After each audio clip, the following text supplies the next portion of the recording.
श्रावण के इस पवित्र अवसर पर श्रावण मास में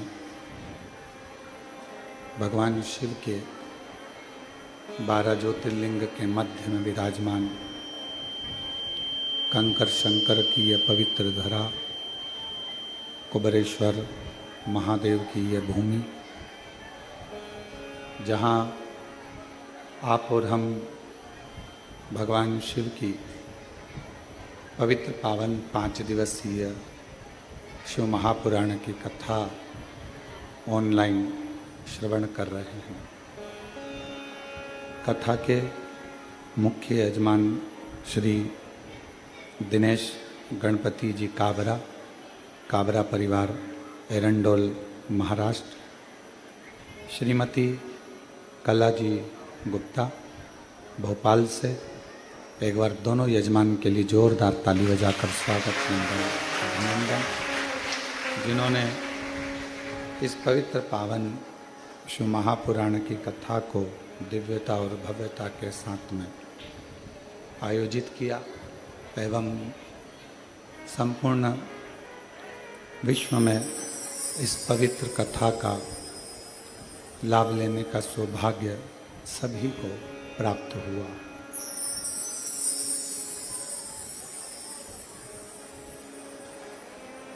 कावड़ियों की इस पवित्र भक्ति में बाबा के भरोसे अपना विश्वास रखकर पूरे भारत देश में कावड़ यात्री अपनी अपनी आस्था और विश्वास के साथ में ये पवित्र पावन गंगा का जल लेकर माँ क्षिप्रा, माँ नर्मदा, माँ सीवन का जल लेकर, माँ पार्वती का जल लेकर,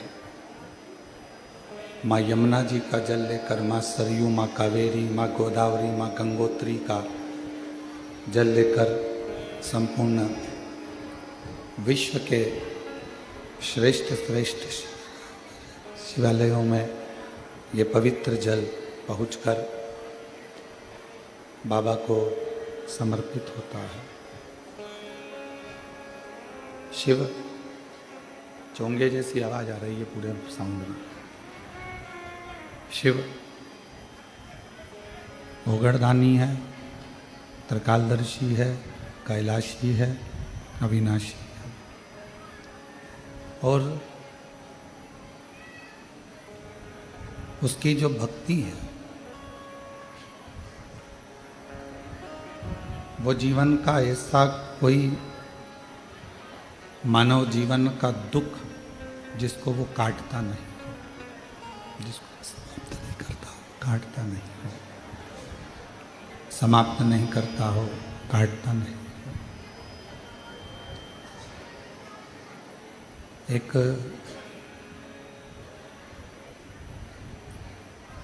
विश्वास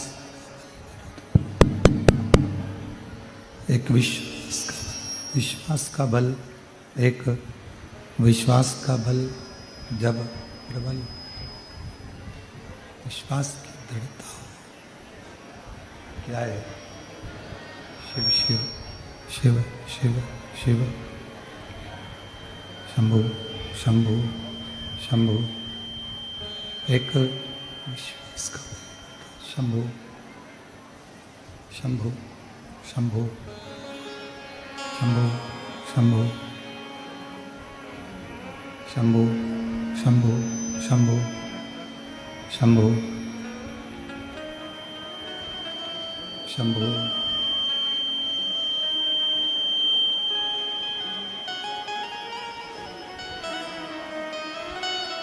एक विश्वास का शंभु शंभु शंभु।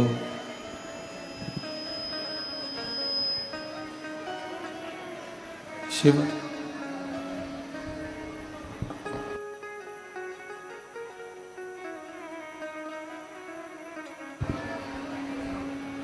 शंभु शंभु शंभु शंभु शंभो शंभो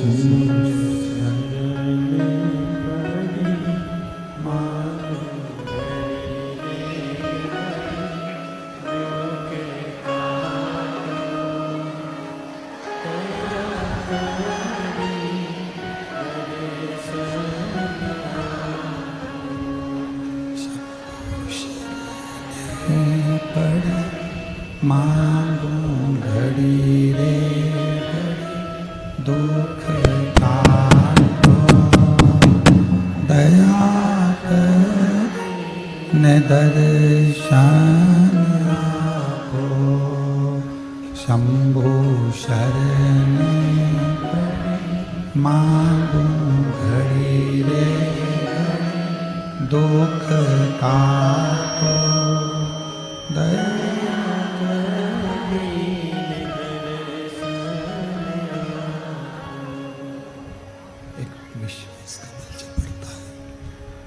और विश्वास जब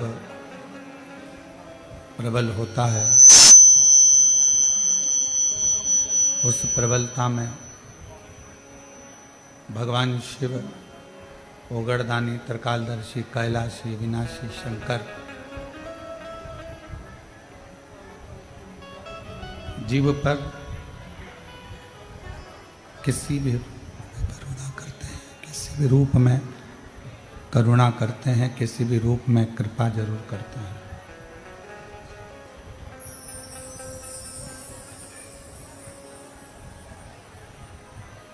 लिंग पुराण में एक बात मिलती है और बड़ा सुंदर एक भाव लिंग पुराण के अंतर्गत आता है कि जब एक कावड़िया भगवान का पवित्र जल लेकर उस जल को भरकर साथ में लेकर जब चलता है और धीरे धीरे जब वो मंजिल तक पहुंचता है, जितने जितने कदम मंदिर तक उसकी मंजिल तक पहुंचने के होते हैं उतना उतना कष्ट उसके शरीर में और बढ़ता चलेगा, थकान और बढ़ती चली जाती है।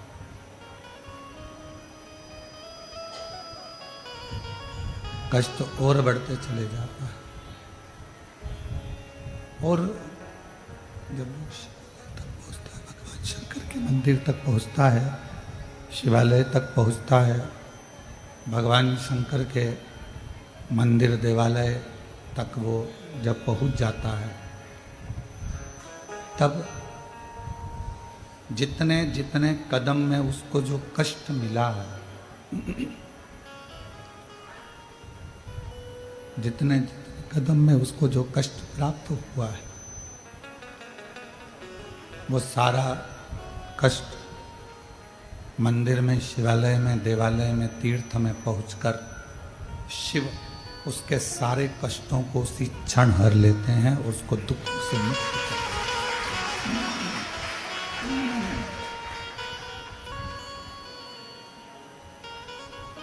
अब चाहे 12 ज्योतिर्लिंग हो,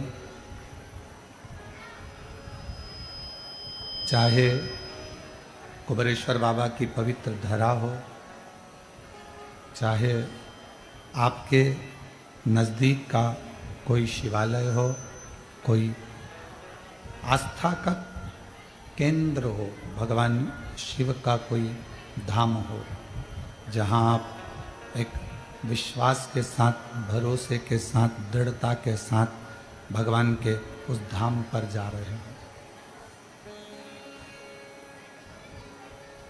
जितने जितने कदम आप भगवान शिव के द्वार तक जाने में लगते हैं, जितने कदम आप चलते हो,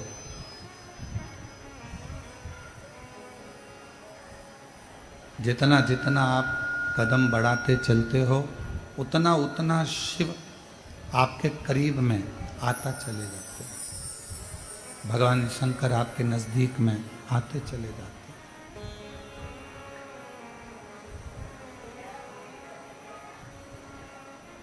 कई लोग अपने भाग्य को कोसते रहते हैं, कई लोग अपने भाग्य को कोसते रहते हैं।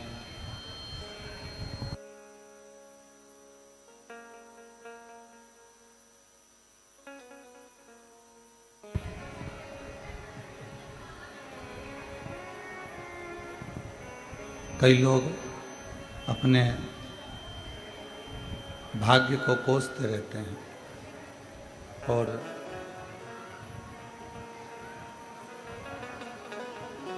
दिन रात मन में एक भाव आता रहता है कि हमने ना जाने क्यों जन्म ले लिया, क्यों हम पैदा हो गए। भगवान ने सारा दुख, तकलीफ, सारा कष्ट हमको ही दे दिया। भगवान ने सारा दुख, सारा कष्ट हमको ही दे दिया।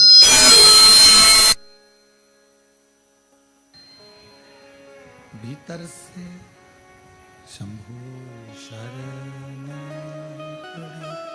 मांगू घड़ी रे दुख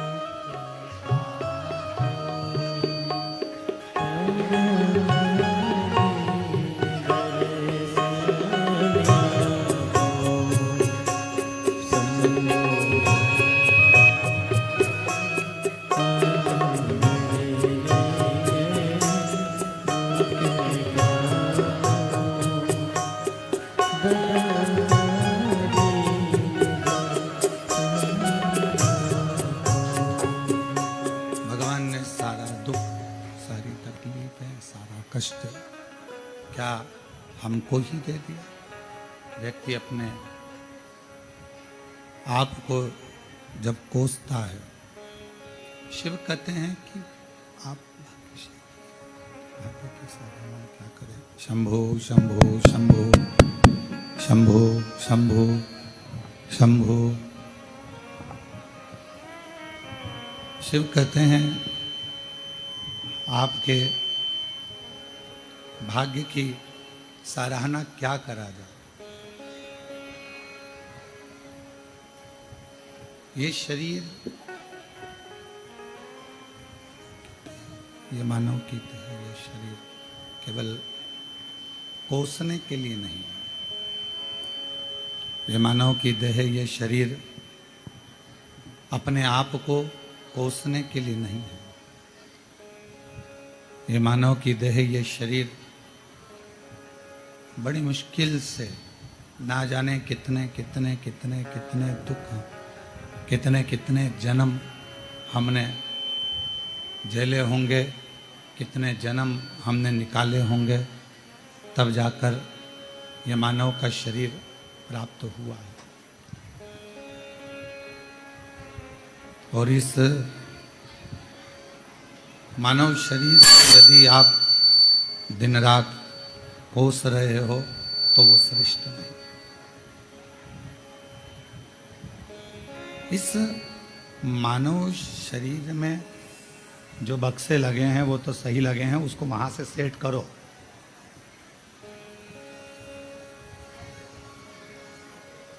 इस मानव शरीर में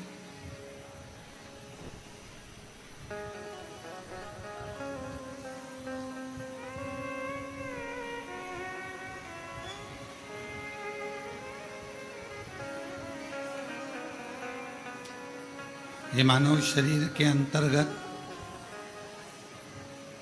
एक परमात्मा की ज्योति इस शरीर के अंदर रहती है और वो परमात्मा की वसरेंद्र, परमात्मा की ज्योति ही, आवाज आ रही है पीछे? नहीं आ रही। एक परमात्मा की ज्योति ही हमें परमात्मा से मिलाने का कार्य करती है। और शंभु शरण मांगो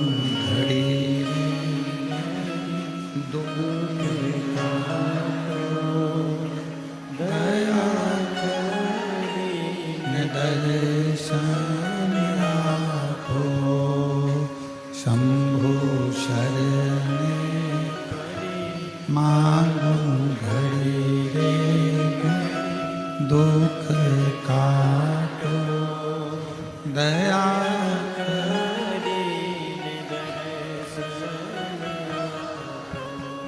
एक मानव की शरीर में जो परमात्मा ने ज्योति दी है, जो प्रकाश दिया है, वो प्रकाश कोई साधारण नहीं है महाराज। वो प्रकाश, वो ज्योति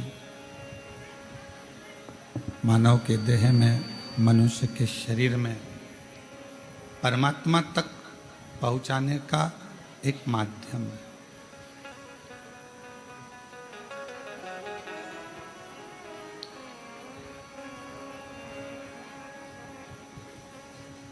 जब आप किसी ज्योतिर्लिंग में, भगवान के ज्योतिर्लिंग का दर्शन करने के लिए पहुंचते हो,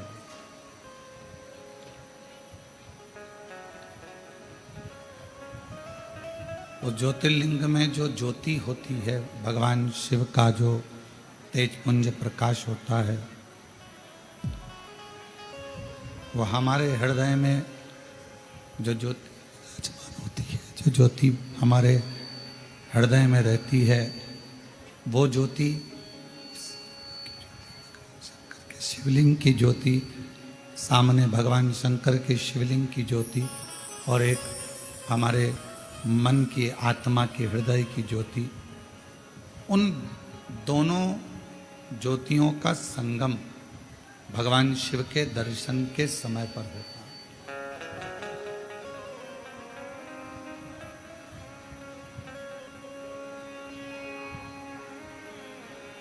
और उन ज्योतियों का आदान प्रदान भी होता है।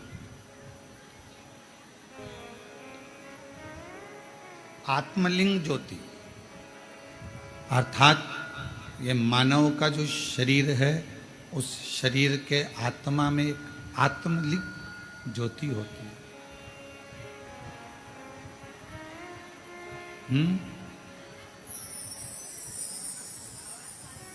एक आत्मलिंग ज्योति होती है।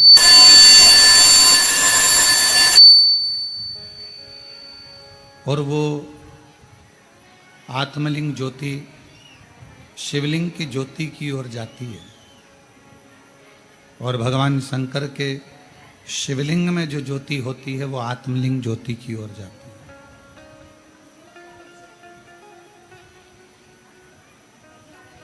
ये दोनों ज्योतियां आदान प्रदान होती हैं, दोनों ज्योतियां आदान प्रदान होती रहती हैं। शिव महापुराण में 12 ज्योतिर्लिंग के दर्शन की बड़ी महत्वता है। स्कंद पुराण में भी 12 ज्योतिर्लिंग के दर्शन की बड़ी महत्वता है।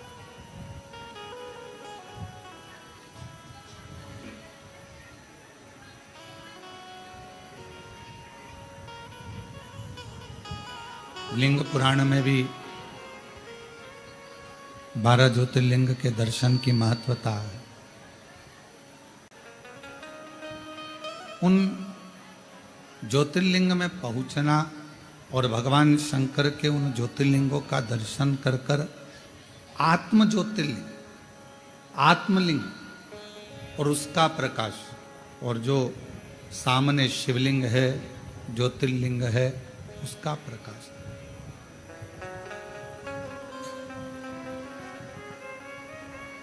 इन दोनों ज्योति का मिलन, इन दोनों ज्योति के प्रकाश का मिलन हमें एक ऊर्जा प्रदान करता है, बल देता है। और एक ऐसा बल जिसके बल से ही हम संपूर्ण जगत का, संपूर्ण विश्व का कोई अच्छा कार्य कर पाते हैं। कावड़ लेकर आए हो आप लोग? कौन कौन लेकर आया था? सभी लोग लाए हो? रखवा। तो जब कावड़ लेकर आप लोग चलते हैं, कावड़ लेकर जब आप लोग आते हैं, आप अपने घर में तो इतना चलते नहीं हो, चल पाते हो क्या? नहीं। इतना भूखे भी नहीं रह पाते हो। बार बार पानी भी पीना होता है, बैठना भी होता है, कार्य भी करना होता है, पर पाँव में छाले पड़ रहे हैं, एड़ियाँ दुख रही है, पाँव पूरा नस नस तड़प रही है, और तो भी आपके मन को, आपकी आत्मा को कोई बल दे रहा है, और उस आत्मा को, आपके मन को कोई बल प्रदान कर रहा है कि अभी और चलना है, और चलना। और बारंबार अगर कोई बल इस मन को, इस आत्मा को, इस चित्त को दे रहा है, तो समझ लेना पाँव दुख रहे हैं, बैठने का मन कर रहा है, पर भीतर से एक बल और मिल रहा है कि बस थोड़ा और बचा है, चलते चलो। जो बल दे रहा है वही शिवलिंग के तेज का बल, वही बल भगवान शंकर के तेज पुंज का, ज्योति का बल, वही। और वो बल केवल तुम्हें कावड़ की यात्रा के लिए ही नहीं मिलता है। शंकर भगवान के मंदिर में जो रोज प्रतिदिन भगवान शिव जी को जल समर्पित करते हैं, जो भगवान शिव के मंदिर में रोज भगवान शंकर की आराधना करने के हैं, जो रोज भगवान शिव की अविरल भक्ति में डूबते हैं, जो रोज भगवान शंकर का अविरल भजन धारण करते हैं, उनको शिव एक आत्म बल प्रदान करते हैं। 5 वृक्ष ऐसे बताए हैं स्कंद पुराण में, शिव महापुराण में, विष्णु पुराण में, कूर्म पुराण में 5 वृक्ष ऐसे बताए हैं कि जिनके नीचे से अगर व्यक्ति मात्र निकल कर भी चले जाता है तो बल प्राप्त हो जाता है।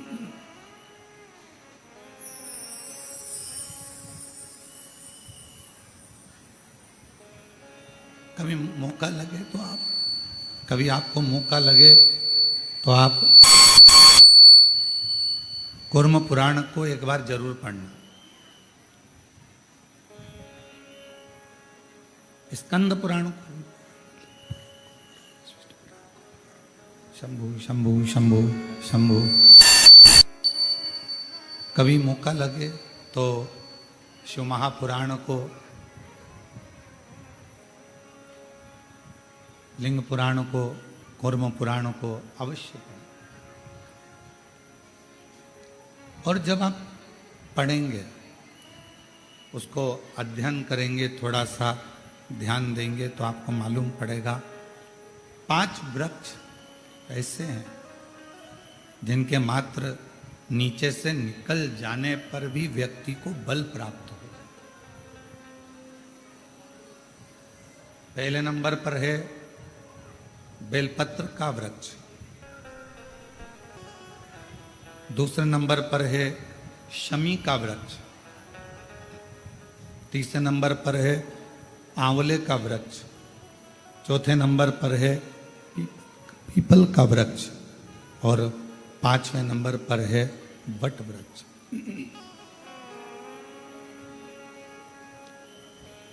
ये 5 वृक्ष, इन वृक्षों की मात्र छांव, इन वृक्षों की मात्र छाया हमको बल प्रदान करती है, हमें एक अलग से एनर्जी देती है, हमको अलग से बल देती है, अलग से एनर्जी देती है, अलग से बल प्रदान करती है। और इन वृक्षों के नीचे अगर मान लो कोई 5 minute, 7 minute, 10 minute, 15 minute, 20 minute कोई बैठ गया और वहाँ बैठकर भगवान शंकर के पंचाक्षर मंत्र का नमः शिवाय, षडाक्षर मंत्र का ओम नमः शिवाय या श्री शिवाय नमस्तुभ्यम का जाप या द्वादशाक्षर मंत्र ओम नमो भगवते वासुदेवाय का जप, राम नाम, कृष्ण नाम, शिव नाम का जप यदि कोई मन से इन वृक्षों की छांव में बैठकर यदि करता है तो उसको उसका फल अवश्य प्राप्त होता है, उसका फल उसे अवश्य मिलता है।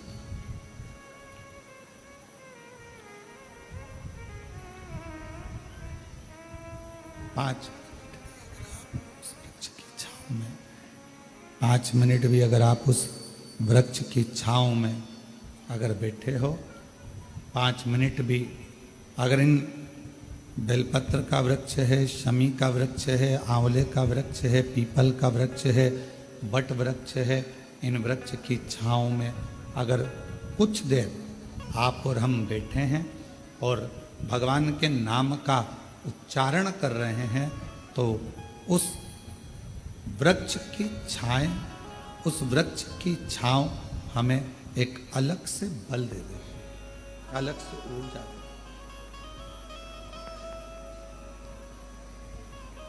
और मेरी जीजियों, मेरे जीजाओं, मेरी बेटियों, बेटाओं, मेरी माताओं, मेरे भाई, मेरी बहनों, एक निवेदन करेंगे कि कभी यदि बहुत ज़्यादा रोग शरीर में अगर ग्रसित हो गया और रोग छूट नहीं रहा तो शमी के वृक्ष के नीचे बैठकर या तो भगवान शिव का नाम या भगवान श्री गणेश जी महाराज का नाम जैसा तुम जप सकते हो, जैसा तुम बोल सकते हो, जैसा तुम भज सकते हो वैसा भजो, वैसा करो, जैसा तुमसे बन जाए। शंभु शंभु शरणे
शिव की कथा, भगवान शंकर का चरित्र कह रहा है, शिव महापुराण कह रहे हैं। शमी का वृक्ष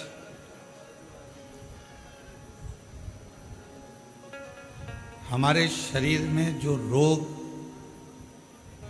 होता है उस रोग के जितने भी तत्व होते हैं उनको शमी का वृक्ष खींचता।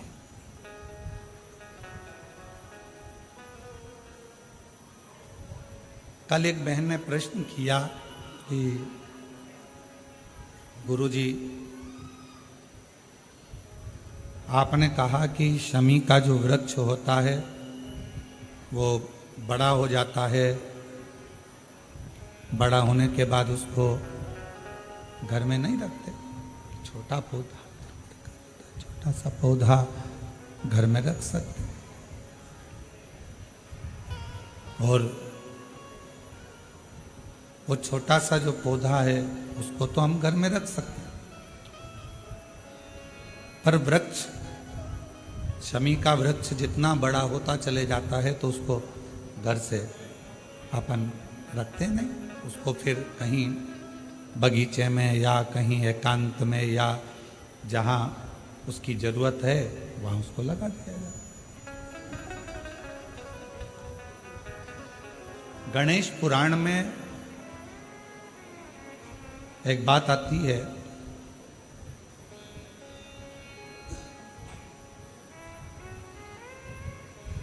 कि शमी का जो वृक्ष होता है वो रोग को खींच लेता, बीमारी को खींचता, तकलीफों को खींचता, दुख को खींचता, शरीर के रोगों को वो खींच लेता। तो शिव महापुराण की कथा में और गणेश पुराण की कथा से एक बात सीखने को मिलती है कि पौधा छोटा रहेगा तो आप उसका पूजन भी कर सकोगे, पत्ते भी ले सकोगे, शिवजी पे भी समर्पित कर सकोगे। और घर के अंदर यदि कोई तकलीफ में है, कष्ट में है, तो उसके दुख को भी वो खींच ले, उसके कष्ट को भी वो खींच ले, उसके कष्ट को, उसके दुख को खींच लेता है, उसके कष्ट को, उसके दुख को वो खींच लेता है। पर जैसे ही शमी का पौधा बड़ा हुआ, शमी का वृक्ष बड़ा हुआ और उस वृक्ष के इर्द गिर्द से अगर कोई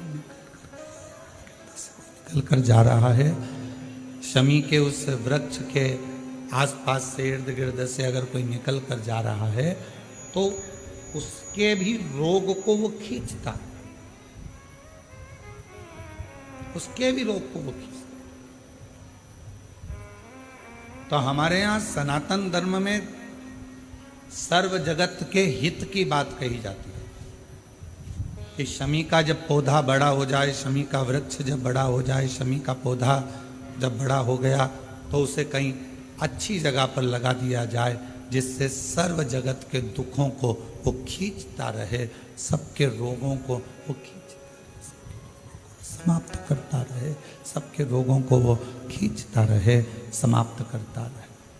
सर्व जगत के हित। छोटा है पौधा अपने नजदीक। शिव महापुराण में 5 वृक्षों का जो वर्णन किया गया, पहले नंबर पर है बेलपत्र का वृक्ष, दूसरे नंबर पर है शमी का वृक्ष, तीसरे नंबर पर है आंवले का वृक्ष, चौथे नंबर पर है पीपल का वृक्ष और 5वें नंबर पर है वट वृक्ष। ये हमको बल देते हैं और हमें जो बल प्रदान करते हैं, हमें जो एनर्जी देते हैं, हमारे दुखों को ये नष्ट करते हैं। हमको एक अलग से बल इन पौधों से, इन वृक्षों से प्राप्त होता है, हमें प्राप्त होता है। और वो जो बल है और हमको जो बल मिलता है इन वृक्षों के नीचे बैठकर, इन वृक्षों के नीचे भगवान का भजन कर कर, स्मरण कर कर, कीर्तन कर कर, मंत्र जाप कर कर, नाम जाप कर कर, वो बल एक अलग ही बल है, वो बल एक अलग। और शंभु शरणे मांगू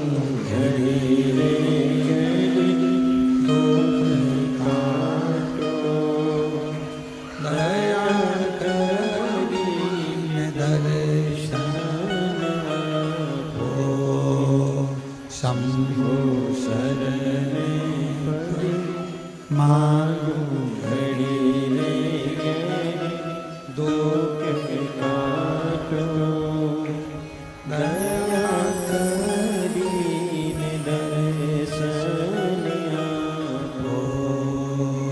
शंभो शरणे मांगो घड़ी रे दुख काटो दया ने दर्शन आपो शंभो शरणे मांगो घड़ी रे दुख काटो दया ने दर्शन आपो शंभो शरणे मांगो घड़ी रे दुख काटो दया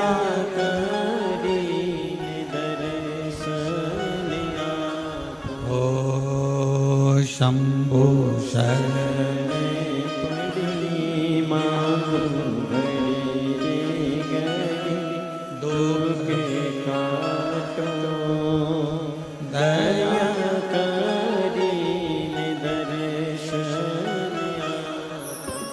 तो शमी का जो पौधा है वो हमको एक एनर्जी, एक बल देता, और उस पौधे के नीचे थोड़ा प्रेशर बढ़ा दो।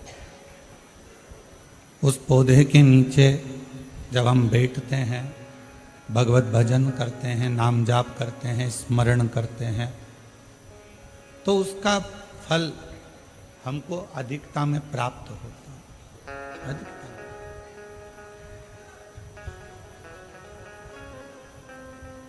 एक असुर हुआ जिसका नाम था मायासुर, और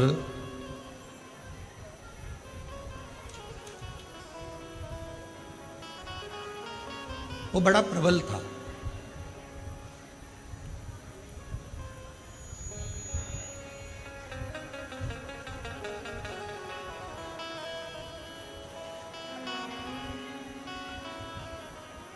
शिव महापुराण में चरित्र आता है मायासुर का कि वो बड़ा प्रबल था, इतना इतना बल उसके अंदर था।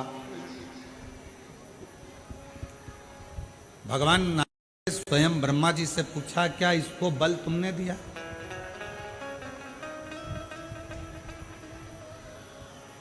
ब्रह्मा जी बोले, नहीं नहीं नहीं, मैंने कोई इसको बल नहीं दिया। फिर को इसको बल भगवान विष्णु जी ने भगवान ब्रह्मा जी ने भगवान विष्णु जी से पूछा, क्या आपने बल दिया इसको? नहीं नहीं, मैंने बल नहीं दिया। बात पहुंच गई भगवान शंकर जी के पास में, और शिव जी से जाकर पूछा, क्या आपने इसको बल दिया? शिव जी बोले, नहीं। इंद्रदेव के पास बात पहुंची, 33 कोटि देवताओं के पास बात पहुंची कि इसको बल आपने दिया? नहीं। फिर मायासुर के पास में इतना बल कैसे आ गया?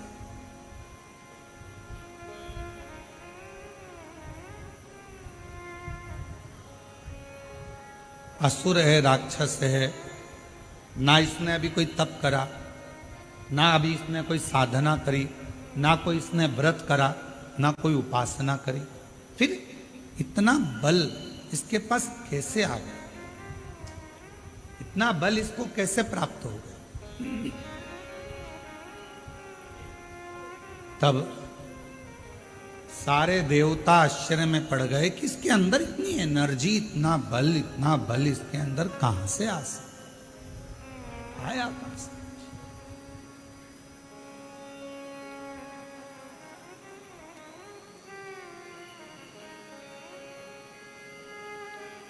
सब देवता तैयारी में लग गए कि मालूम करो कि आखिर इसके पास में बल आ कहां से।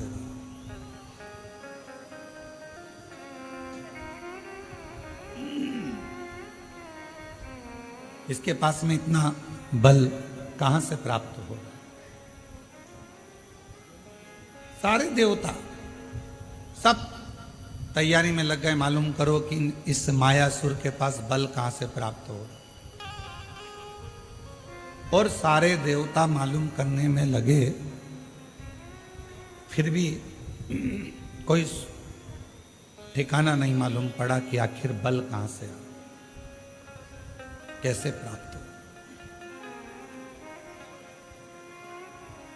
महीनों निकल गए, पर जितना बल मायासुर के पास था, वो बल और बढ़ता चले गया, और बढ़ता।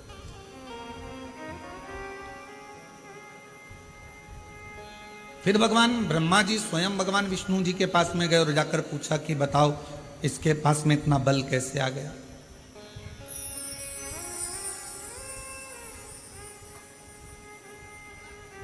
इतना बल इसके पास प्राप्त कैसे हो रहा है। 2 महीना फिर निकले तो फिर बल बहुत बढ़ गया। अब वो मायासुर क्या करता था ये कोई नहीं जान पाया। कहां जाकर तप करता था, साधना करता था, व्रत करता था, उपासना करता था, क्या करता था ये कोई नहीं जान पाया। कोई भी नहीं जान। अब आखिरी में देवऋषि नारद के पास में खबर गई। देवऋषि नारद से पूछा कि आप बताओ कि मायासुर कहां जाता। मायासुर को जानने के लिए नारद जी ने अपने गुप्तचर लगाए, स्वयं नारद जी जाते रहे पता करने के लिए कि मायासुर ना तो ब्रह्मा जी का भजन कर रहा है, ना भगवान शिव का भजन कर रहा है, ना भगवान विष्णु का भजन कर रहा है, ना इंद्र का भजन कर रहा है, ना किसी देवता का भजन कर रहा है। फिर इसके पास में इतना बल बढ़ कैसे, प्राप्त कैसे हो। नारद जी भी थक गए। एक दिन नारद जी अपने भांजे के पास पहुंचे, पर्वत मुनि के पास, और नारद जी अपने भांजे के पास बैठकर बात कर रहे थे कि मायासुर के पास ना जाने कहां से बल आ रहा है, और वो बल के ऊपर इतना उसको कि जो चाहे वो काम कर लेता। कोई देवता से बल नहीं मांगा उसने, किसी देवता से वर नहीं मांगा, ना बल मांगा, ना देवता से वो वर मांग रहा है, ना बल मांग रहा है, पर उसके पास इतना बल कहां से आ रहा है ये समझ में। किसी ना किसी का तो सपोर्ट है। आप में से कोई व्यक्ति बहुत अकड़ कर बोले, बहुत चिल्ला कर बोले, बहुत अकड़ कर बोले, तो किसी ना किसी का तो सपोर्ट है। तो वो बल कहां से आ रहा। पर्वत मुनि ने कहा कि मैं पता करता, और पर्वत मुनि उस बल का मालूम करने के लिए, मायासुर के पास बल कहां से आ रहा है उसको ढूंढने के लिए पर्वत मुनि भी निकल। देवता नहीं जान पाए, देवऋषि नारद नहीं जान पाए, पर्वत मुनि नहीं जान पाए। आखिरी में नारद जी गए तुमरुका जी के पास में, और जब कोई निर्णय ना निकले, व्यक्ति हर तरह से हताश हो जाए, तब वो शिव महापुराण की कथा में जाकर बैठ जाए तो मालूम पड़ता है कि बल कहां से। शिव महापुराण की कथा आपको मार्ग भी बता देती है, शिव महापुराण की कथा ये भी बता देती है कि बल कहां से आ रहा है, और शिव महापुराण की कथा ये भी बता देती है कि बल कहां से प्राप्त करना। आज शिवरात्रि है, पूरा विश्व तैयारी में लगा है।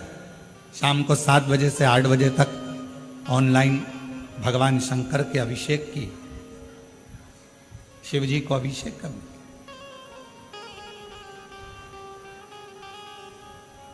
और अगर मौका लगे तो शिव महापुराण की शिवरात्रि की आराधना को एक बार पढ़ना, उसमें वर्णन मिलता है कि शिवरात्रि के दिन भगवान शंकर पर धान्य चढ़ाने का क्या फल है, काली मिर्च चढ़ाने का क्या फल है, काली तिल चढ़ाने का क्या फल है, फूल चढ़ाने का क्या फल है, धतूरा चढ़ाने का क्या फल है, बेलपत्र चढ़ाने का क्या फल है। और जब वो 12 महीने की शिवरात्रि नहीं कर पाता और 12 महीने शंकर जी का पार्थिव लिंग का पूजन नहीं कर पाता, मात्र एक शिवरात्रि के दिन भी अगर वो पार्थिव लिंग का पूजन कर लेता है तो पूरे वर्ष की शिवरात्रि का फल उसको एक बार में ही प्राप्त। और ये हमारी बात पर भरोसा मत करो, आप तो शिव महापुराण की कथा पढ़ो, उसका अध्ययन करो, गीता प्रेस गोरखपुर के शिवपुराण लेकर आओ, उसको पढ़ो, उसमें आपको मिलेगा, अध्ययन करो।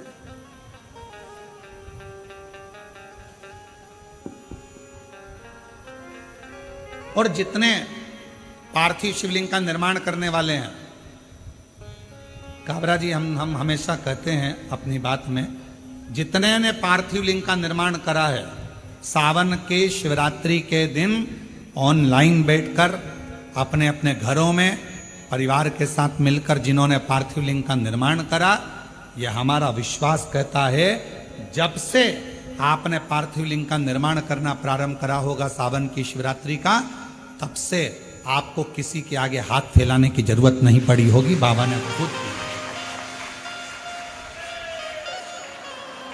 आप जितने साल से कर रहे हो, आप अगर 2 साल से कर रहे हो तो 2 साल से अंदाजा लगा कर देखो, आपको किसी के आगे हाथ नहीं फैलाना पड़ा होगा। पहले का समय निकाल कर देखना, थोड़ा सा तकलीफ आई, पैसा नहीं है, धन नहीं है। आज का समय कहीं से भी भगवान तुम्हारी व्यवस्था करेगा और तुम्हारे घर में धन की कमी कहीं से नहीं आने देगा, अगर आपने सावन की शिवरात्रि का पार्थिव लिंग पूजन करा है तो। पार्थिव लिंग पूजन अगर सावन की शिवरात्रि का कर लिया तो तुम्हारा घर तुम्हारा नहीं रहता, शंकर भगवान का निजी घर बन जाता है और शिव जी उस घर को संभाले। अपने अपने घर में शाम को 7 बजे से 8 बजे तक आज आप और हम इसी कुबरेश्वर बाबा की भूमि से ऑनलाइन पूरा विश्व पूजन करे, पूरा विश्व। और अपने अपने घर के लोगों को कहो, पतियों से, परिवार से, एक दिन दुकान भी थोड़ा जल्दी से मंगल कर दो, थोड़ा दुकान 6:30 पे बंद कर कर मंगल कर कर आओ। आज दोनों बैठकर, तुम साल भर भले दुकान 10 बजे रात्रि तक खोलो, पर एक दिन सावन की शिवरात्रि के दिन दोनों जोड़े से बैठेंगे, परिवार के साथ बैठेंगे, शिव जी को निमंत्रण देंगे अपने घर में। 365 दिन में से केवल एक दिन आप सावन की शिवरात्रि का मेरे साथ बैठकर शंकर जी का पूजन करो।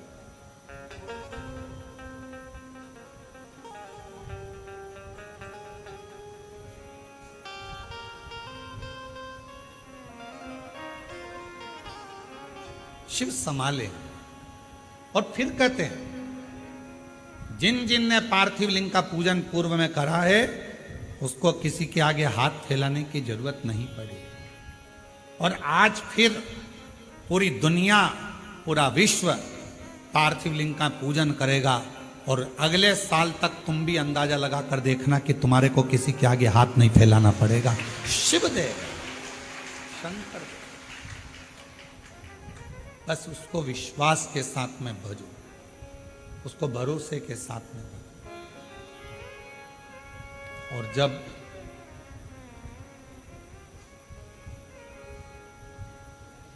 हम भरोसे के साथ शिव जी को भजते हैं तो हमारा बाबा भोलेनाथ हमारी झोली खुशियों से जरूर भरता। और तुम आना भोले बाबा मेरे मकान में, तेरा डमरू डम डम बाजे सारे जहां। आज बाबा से कहना, तुम आज मेरे घर में रहना, मेरे घर में जितना दुख है, तकलीफ है, कष्ट है, बीमारी है, जो जो परेशानी है, आज मैं जब पार्थिव लिंग का पूजन करूं, पार्थिव लिंग का निर्माण करूं और ऑनलाइन साथ में बैठकर भगवान की भक्ति करूं, भगवान का भजन करूं। भले मोबाइल को चालू कर कर, टीवी को चालू कर कर, वॉल्यूम तेज, आज टीवी की आवाज इतनी तेज कर दो कि आसपास के मोहल्ले में भी तुम्हारे घर की आवाज जाए। बाहर से भी कोई निकल रहा हो तो उसके कानों में शंकर के मंत्र पहुंचे और शिव उस पर कृपा। बैठो, घर का माहौल ऐसा कर दो कि आज ऐसा लग रहा है कि हमारे घर में कोई आ रहा है। इतनी प्रसन्नता, इतनी खुशी, इतना आनंद कि आज मेरा भोले बाबा सावन के महीने में हर रोज शिवजी नंदी पर बैठकर प्रदोष काल में शाम के समय भ्रमण पर निकलते हैं। केवल शिवरात्रि का दिन सावन की शिवरात्रि का दिन एक ऐसा होता है जिस दिन मेरे भोले बाबा के साथ श्री गणेश जी रिद्धि सिद्धि अमोद प्रमोद शुभ लाभ कार्तिकेय स्वयं जया विषहरा शामली बारी दौतली देव अशोक सुंदरी 33 कोटि देवता आज सावन की शिवरात्रि के दिन भगवान शंकर अकेले नहीं 33 कोटि देवता के साथ जिसके घर में पार्थिव पूजन होती है उसके घर में प्रवेश करते हैं। आज वो दिन है, आज वो दिन है और उस दिन का दुनिया इंतजार करती है। कोई ये ना सोचे कि हम भगवान शंकर को नहीं मानते, आज मानो। कभी कभी ये रोग अगर बेकार हो जाता है तो अपना डॉक्टर छोड़कर दूसरे डॉक्टर के पास भी जाना पड़ जाता है। कोई जरूरी नहीं है कि फैमिली डॉक्टर से ही इलाज होगा, कभी कभी दूसरे डॉक्टर के पास भी जाना पड़ता है। कोई कहते हैं हाँ हम हमारे यहाँ करेंगे पूजन, लोग हंसेंगे, क्या कहेंगे, आग लगे बस्ती में ठंडो मस्ती। कोई कुछ भी बोले, घर अपना, परिवार अपना, पूजन अपन कर रहे हैं, कष्ट अपना है। अगर आपका दुख आपका है तो क्या पड़ोसी दुख हरने के लिए आ रहा है क्या? पड़ोसी तकलीफ हरने के लिए आ रहा है क्या? पड़ोसी 5-10 लाख रुपए देने के लिए आ रहा है क्या? नहीं। जब पड़ोसी दुख हरने नहीं आ रहा, पैसे देने नहीं आ रहा, तो पड़ोसी से क्या डरना? अपना दुख अपना बाबा काटेगा। आज शिव जी को मेरे घर आना ही पड़ेगा। ये बल कहां से मिल रहा है? ये बहुत बड़ा प्रश्न पूरे देवताओं में छाया हुआ था कि मायासुर के पास इतना बल कहां से आ।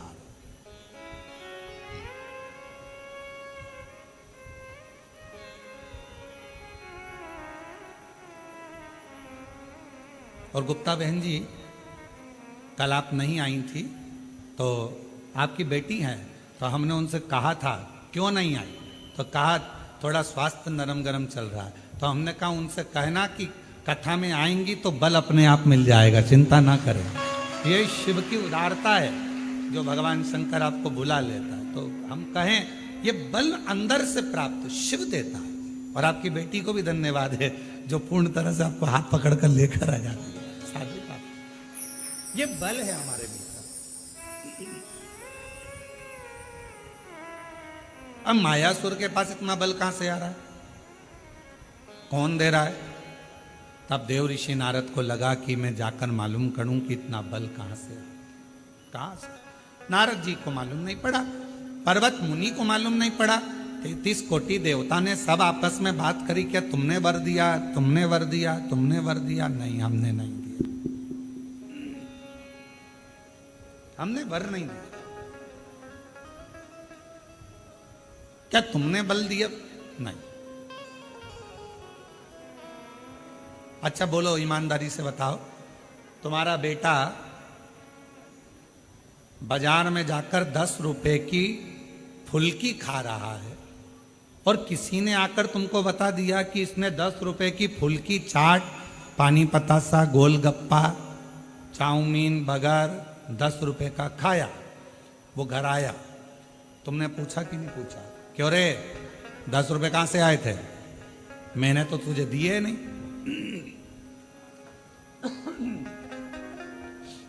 मैंने तो तुझे पैसे दिए। पत्नी ने पति से पूछा, क्यों, क्या तुमने दिए? नहीं। क्यों बड़ी भाभी, आपने 10 रुपए दिए क्या? नहीं। जीजी आपने? नहीं। देवर जी आपने? नहीं। जेठ जी? नहीं। पर बिना 10 रुपए के तो ये गोलगप्पा नहीं खा सकता। अब 10 रुपए इसके पास आए कहां से? मतलब कहीं ना कहीं से 10 रुपया तो मिला है। मायासुर के पास में इतना बल कहीं ना कहीं से तो आ रहा है।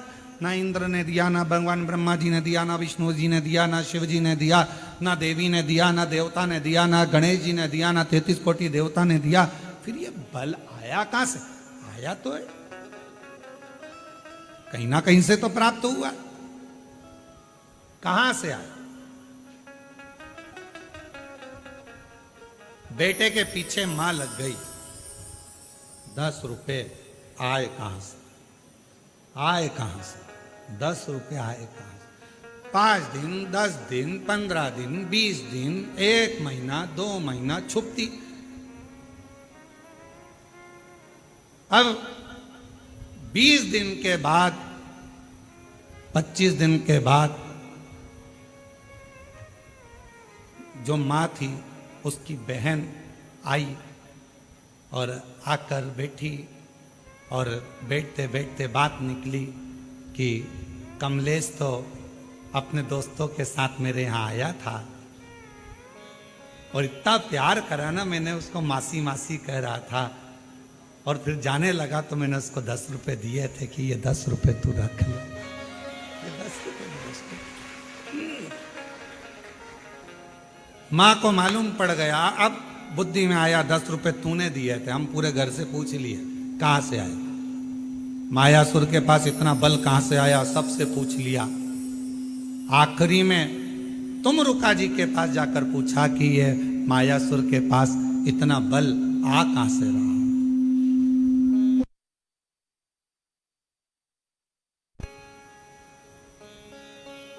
ये मायासुर के पास इतना बल आ कहां से? तब तुमरुका जी ने कहा, अगर कोई देवता बल नहीं दे रहा, कोई देवता कुछ प्रदान नहीं कर रहा, कोई देवता बल नहीं दे रहा, कोई देवता कुछ प्रदान नहीं कर रहा, कोई देवता यदि कुछ दे नहीं रहा, तो इतना बल कहां से आ रहा है? तुमरुका जी ने कहा, जरूर या तो ये मायासुर असुर है, राक्षस है, ये फूल वाले पेड़ के पास तो जाएगा नहीं, ये जाएगा कांटे वाले पेड़ के पास। तो या तो ये शमी के वृक्ष के नीचे बैठ गया या फिर ये बेलपत्र के वृक्ष के नीचे बैठ गया। पीपल के वृक्ष के नीचे बैठेगा नहीं क्योंकि इसको मालूम है कि देवताओं का वृक्ष है, बट वृक्ष देवताओं का है, ये तो कांटों के पास रहता। असुर प्रवृत्ति का है ना, राक्षस प्रवृत्ति का है, तो ये कांटों के करीब में रहेगा।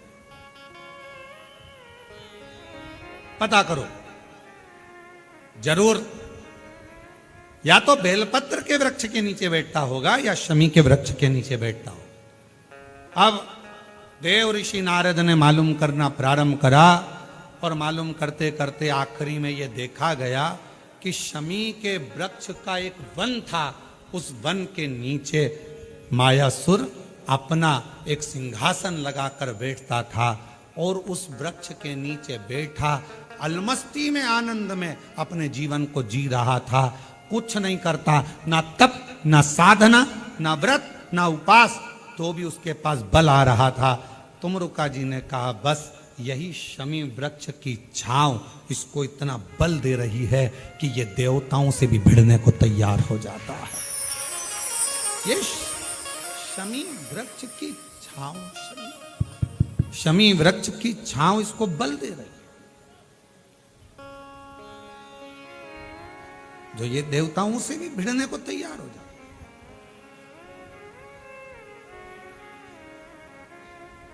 गणेश पुराण में आता है कि शमी वृक्ष की पत्ती को जब कोई नारी, पुरुष, बच्चा, बूढ़ा, जवान उस शमी के पत्ते को बेलपत्र के साथ लेकर जब शिवालय तक जाता है, जितनी देर तक वो शमी का पत्ता उसके हाथ में रहता है, जितनी देर तक शमी का पत्र उसके घर में रहता है, जितनी देर तक शमी का पत्र उसके स्पर्श में रहता है, उतने उतने शरीर के रोग, दुख, ताप काट देता है और उसे अलग से बल प्रदान कर देता है।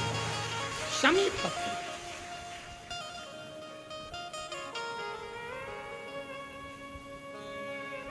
जब व्यक्ति का विल पावर डाउन होता है ना, उसको लगता है ये होगा कि नहीं होगा, होगा कि नहीं होगा, उसको 5 मिनट शमी वृक्ष के नीचे चले जाना चाहिए, 5 मिनट, इससे ज्यादा नहीं, या शमी की पत्ती को रख लेना चाहिए। पहले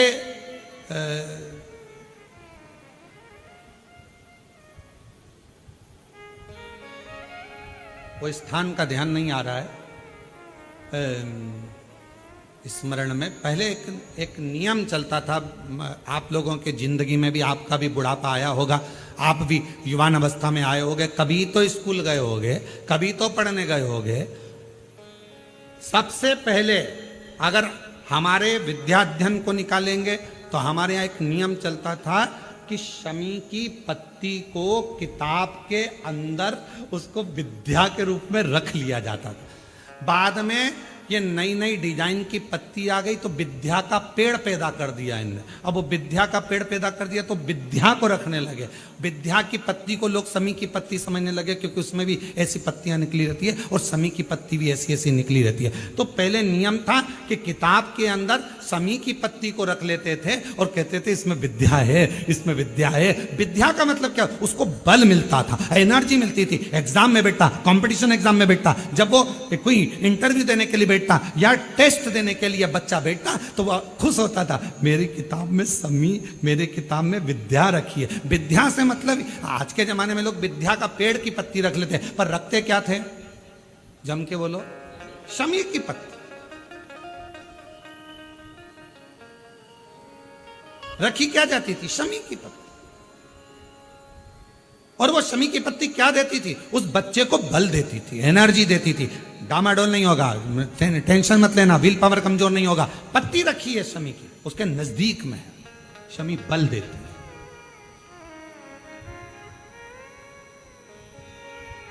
जो ये ऑनलाइन कथा चल रही है, ये शमी मंदार शिव महापुराण की कथा चल रही है, शमी कथा।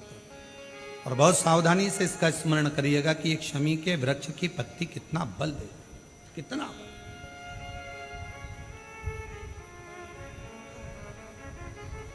शायद आप लोगों में भी कोई ना कोई तो ऐसा होगा जिसने बचपन में विद्या की पत्ती रखी होगी।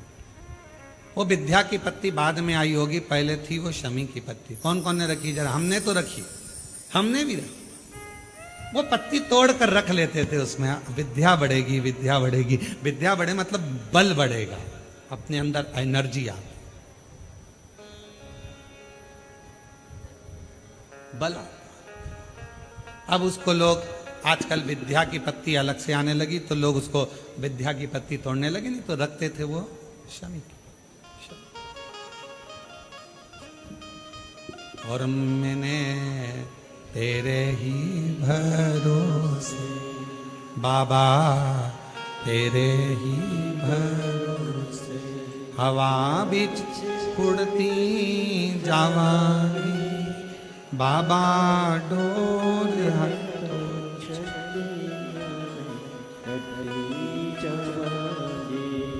भोले, मैं तेरी शंभू, मैं तेरी हवा बिच उड़ती जावांगी बाबा, डोल हटो चढ़ी नामे कटरी। जैसे शिव का द्वार बेलपत्र, यहां शास्त्र कहता है आंवले का वृक्ष, शमी का वृक्ष, पीपल का वृक्ष, बट वृक्ष, ये हमको बल देता है, बल।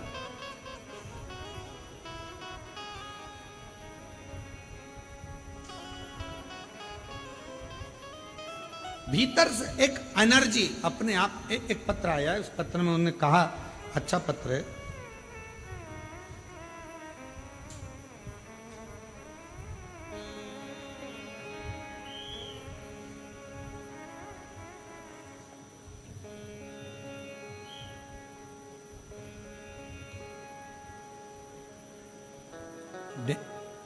गेंजी डूंगरपुर राजस्थान से हैं।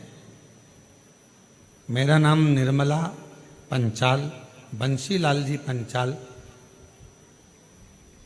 मैं गेंजी जिला डूंगरपुर राजस्थान की निवासी हूँ। एक लोटे जल का मैं क्या वर्णन करूँ। मेरे कान के पर्दे में छेद हो गया था। मैंने कई अस्पतालों में गई, डॉक्टरों ने कहा कि ऑपरेशन करवाना पड़ेगा। फिर हम सब अपने घर आए, परिवार से सब बहुत निराश से हो गए, परंतु मेरा शिवजी पर पूरा विश्वास हो गया था। मैं रोज शिवालय जाना, आपकी कथा सुनकर चालू कर दी। शिवजी को एक लोटा जल चढ़ाती, बेलपत्र चढ़ा कर लाती और उसको खा लेती। बाबा से रोज प्रार्थना करती, बाबा ऑपरेशन करने की नौबत ना आए, ऐसी कृपा कर दो ना। डॉक्टर ने मुझे 8 दिन दिए, हमने 8 दिन निकाले, जिनका पत्र है वो पीछे से आ सकते हैं, जिनका भी पत्र है पीछे से आ जाए। 8 दिन डॉक्टर ने दिए, ऑपरेशन की तैयारी में लगे। हमने पैसा एकत्रित करा, ऑपरेशन कराने के लिए हॉस्पिटल जाने की तैयारी। बाबा के भरोसे आप कहते हो बेलपत्र शमी पत्र बल देता है, हमने भी वही करा। ऑपरेशन में जाने से पहले शमी की पत्ती और बेलपत्र शिव जी को समर्पित कर दिया। जल को पिया, कानों में थोड़ा थोड़ा लगाकर ऑपरेशन के लिए जाने लगे तो कान में इतना तेज दर्द हुआ कि चक्कर खाए नीचे पड़ गए। अब करूं तो करूं क्या? लोग उठाए, हॉस्पिटल लेकर गए, दिखाया। जब डॉक्टर ने ऑपरेशन के लिए जांच करना प्रारंभ करी तो बाबा की ऐसी कृपा हो गई कि मेरे कान का पर्दा पूरी तरह से पैक हो गया, उसमें छिद्र नहीं था। मैं बाबा को प्रणाम करने के लिए यहां पर आया, बाबा को नमन करने के लिए। एक पत्र और अच्छा है।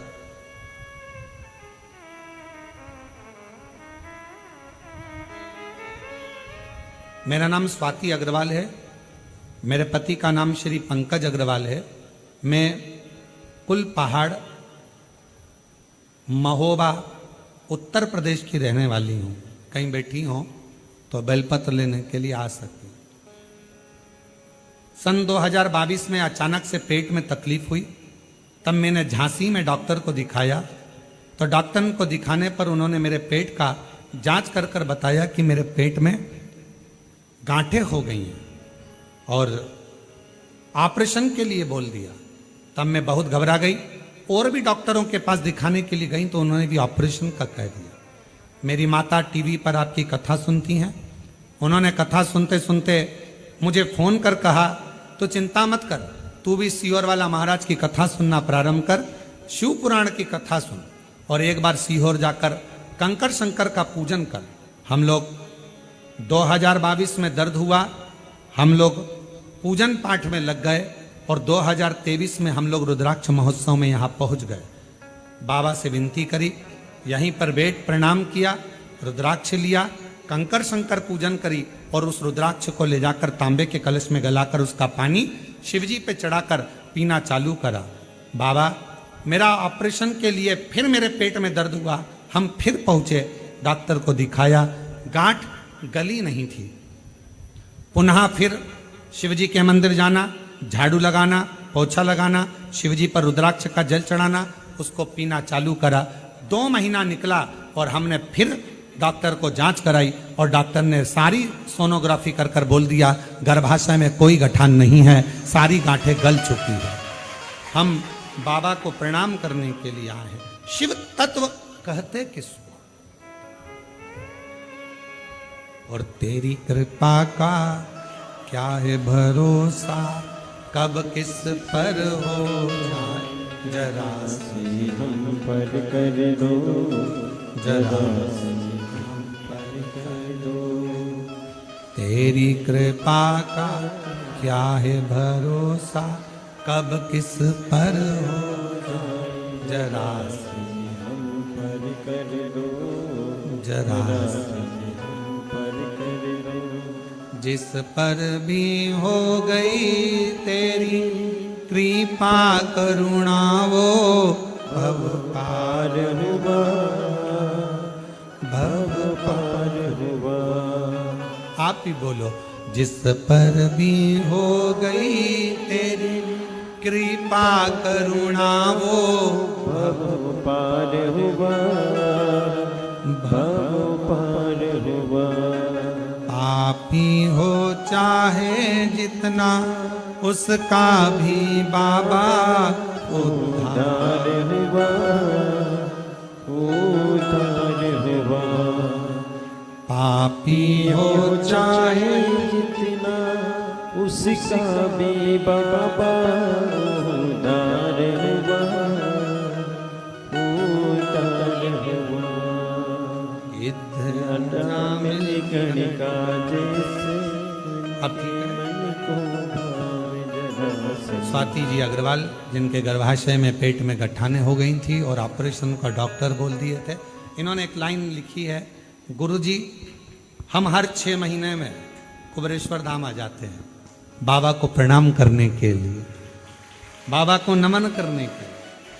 इतना विश्वास है इस कुबरेश्वर धाम पर गुरुदेव, यहाँ आकर केवल हम बाबा से कंकर शंकर पूजन करते हैं और बोलते हैं, और बाबा अपनी बेटी को कभी खाली नहीं भेजते हैं। मेरा भंडार फिर भर गया। हर 6 महीने में हम यहाँ पहुंच जाए। हर एक विश्वास जागृत हो, भरोसा जागृत।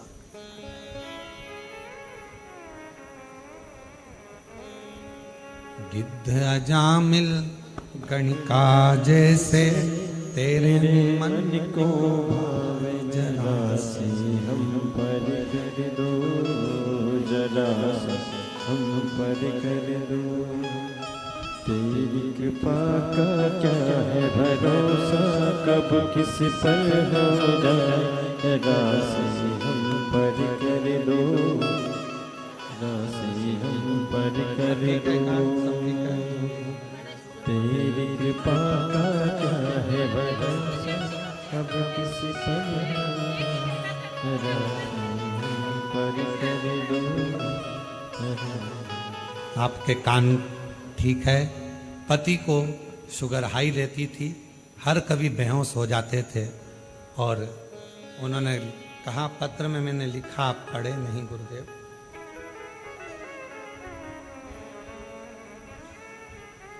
हम पढ़ नहीं पाए थे।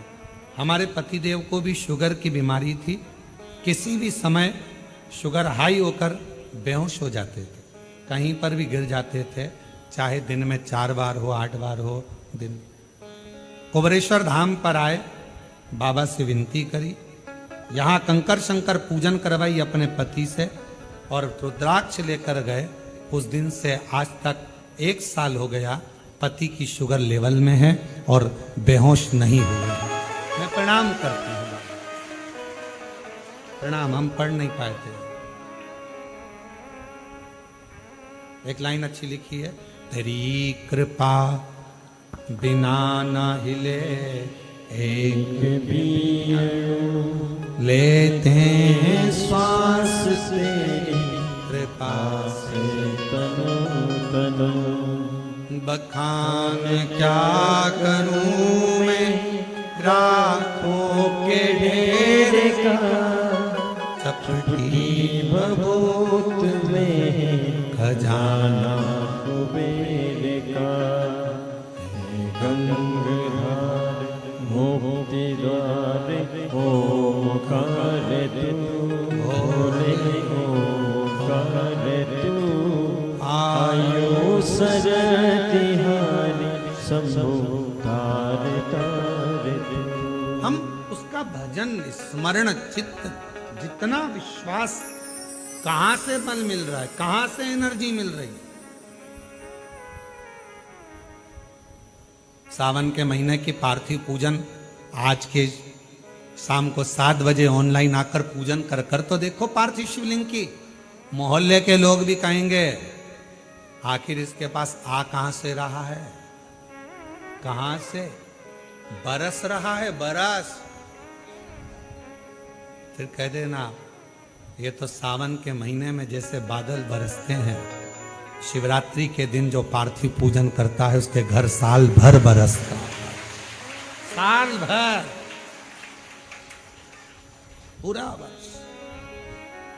बाबा तूने लाखों की तकदीर संवारी है। आप भी उससे विनय कर सकते हो, कहो कंकर शंकर की धरा पर बैठकर बोलो, बाबा तूने लाखों की तकदीर संवारी है।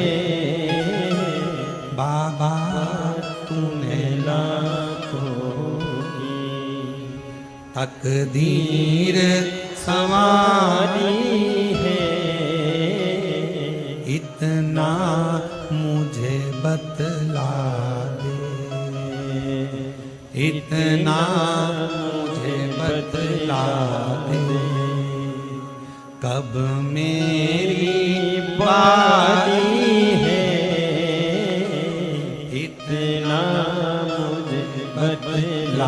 दे,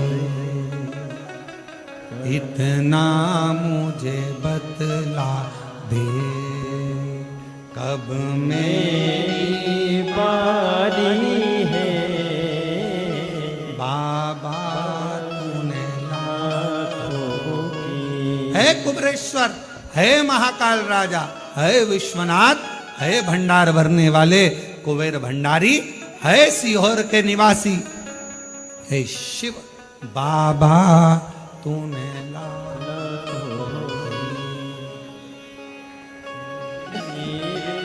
बारी है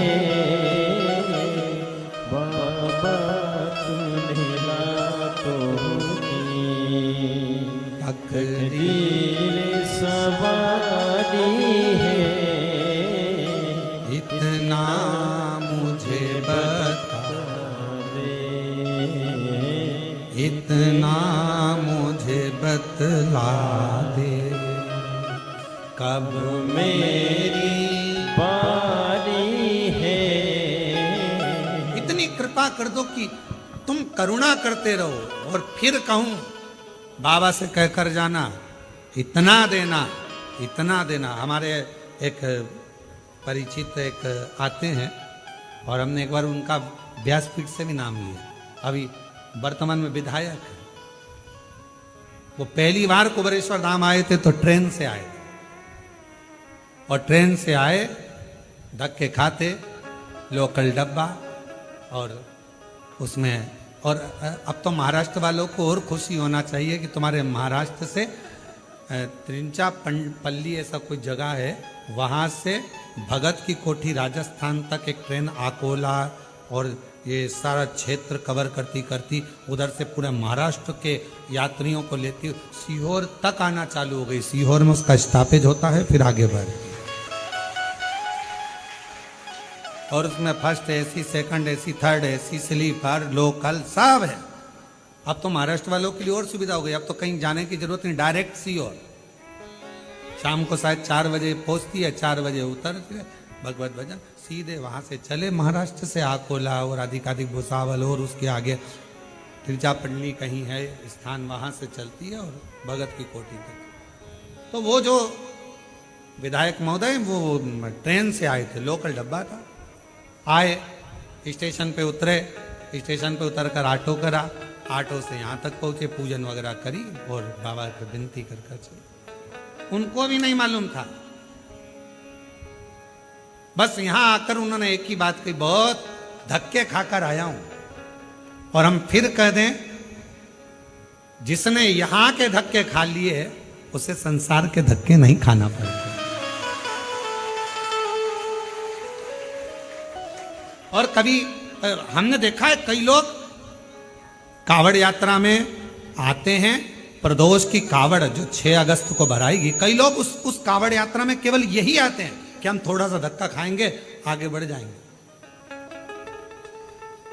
दर्शन करने आते हैं उस कावड़ का, प्रदोष की कावड़ को भरने। और 6 अगस्त को भराएगी, आप लोग भी बड़े प्रेम से पधारो, आनंद। तो बाबा बहुत धक्के खा लिए, आए गए, उनको भी मालूम नहीं था कि यहाँ से अपने क्षेत्र से जहाँ वो रहते हैं उस क्षेत्र से उनको टिकट मिल जाएगा, और टिकट भी मिल गया, पैसा वैसा कुछ नहीं तो ऐसी से ना आते, से धक्के खाया, टिकट मिल गया, चुनाव लड़ने की तैयारी हो गई, फिर आ गए लोकल धक्के से, टिकट तूने दिला दिया है, अब तू जान, तेरा काम जान।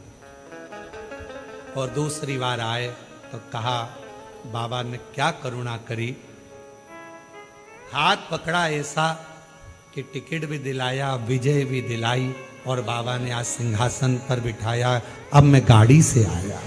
ये शिव, इसको शंकर कहते हैं, इसको भोला कहते हैं, इसको कहते हैं कुबरेश्वर महादेव, कुबेर भंडारी। कुबेर भंडारी इसको कहते हो। भंडार कब भरेगा, तेरी कृपा का कब किस कब भरेगा, कैसे भरेगा, क्या देगा, कैसे देगा, सब उसको मालूम, सब मालूम।